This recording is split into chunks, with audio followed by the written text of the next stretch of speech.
Hey everybody, I'm Nicholas Skinner with Skinner Games, and you're here for another episode of Game Reviews in 5 minutes or less.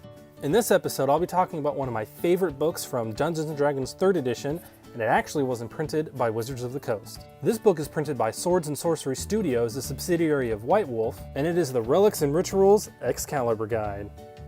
So this book was published in 2004 when I was working at a game store, and the cover was really intriguing to me. Now, I have a thing for Arthuriana, which is the study of all things King Arthur. The knights in shining armor thing. That really Victorian romantic ideal of chivalry. So I picked it up to take a look, and immediately fell in love with at least the art. Those first pages are just covered in interesting art. So here's the inside cover of the book. And here's a look at the females of the species that are presented. Here's a look at the male species that are presented.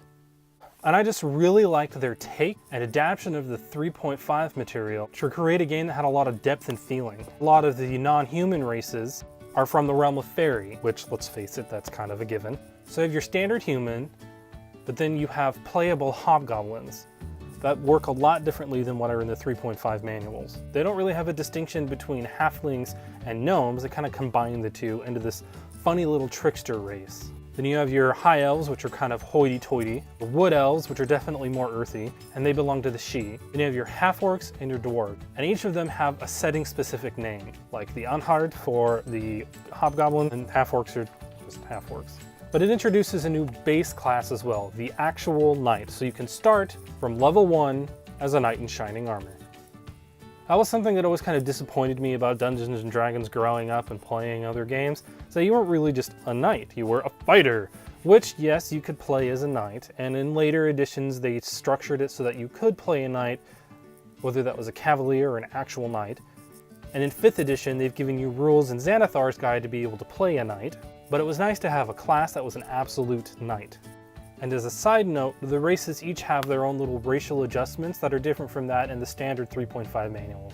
There's also a section on how to adapt the standard 3.5 classes into an Arthurian setting, especially for things like the monk that don't really fit because it's an Eastern-based class and you're talking about Western-based medieval culture. And what I find extra interesting about it is it kind of gives you perspectives on a more standard medieval setting and the Excalibur setting. So it tells you how to play something that's closer to the legitimate romances written by like Chrétien de Troyes, or fitting within the scope of the campaign that they've created to facilitate a more fantastic style of play.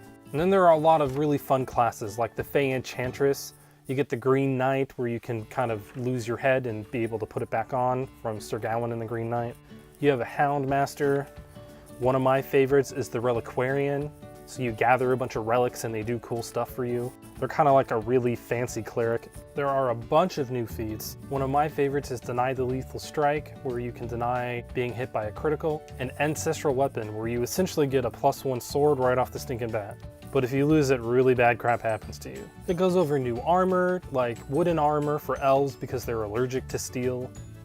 But it also gives you rules for a tournament. So for those who want to go and do a joust, there are rules in there for you. Now, all in all, it's an extremely well put together book. It gives you really great information on how to support a play in a romantic medieval setting. There are also a lot of really fun new monsters like the Questing Beast that your players can either hunt or be hunted by. Relics and Rituals Excalibur is probably one of my favorite books that came out of the 3.5 era. For those of you who want a little bit more King Arthur in your games, I highly suggest you pick the book up. I'll try and hunt down a link for you and put it in the description below. And though the Knight class isn't really appropriate for 5th edition play, a lot of the statistics for monsters and things can be easily adapted to a 5th edition game. So if you found this video useful, please give us that old thumbs up and subscribe to our channel. And stay tuned to our other show, Retro Role Playing. We play through a lot of games and supplements so that you guys can see how they work at the table, or don't work, because sometimes we fail extraordinarily at playing these, so you can make informed consumer decisions. Thanks for watching, and as always, happy gaming!